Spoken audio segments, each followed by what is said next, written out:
ගොඩක් අය නොදන්න ලයිෆ් හැක්ස් 7ක් මෙන්න. අංක 1. පනාවේ කෙස් හිර වෙලා සුද්ධ කරන්න අමාරුද? පනාව උඩට ග්ලූ ටිකක් ගාලා වේලනකම් ඉඳලා ගලවලා දාන්න.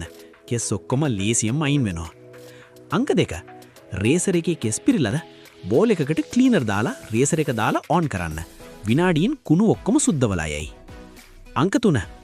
වැකියුම් එකේ කටට මේස් එකෙන් දාලා ගැට ගහන්න. සෝෆා එක අස්සේ තියෙන පොඩි බඩු හොයාගන්න මේක පට්ට ලේසි. අංක 4.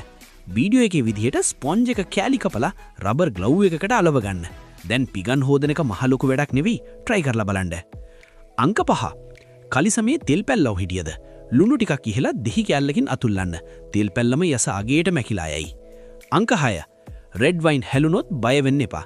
මිනරල් වෝටර් ටිකක් වක් කරලා බ්‍රෂ් එකකින් හිමින් මදින්න. පැල්ලම තිබ්බද කියලා හොයන්නවත් නැහැ. අංක 7. සපත්තු කිලුටු වෙලාද සබන් වතුරෙන් හෝදලා සපත්තු වටේටම ටිෂු පේපර්ස් හොතලා රෑත් තියන්න. උදේට බලද්දි සපත්තු දෙක අලුත් වගේම තියෙයි.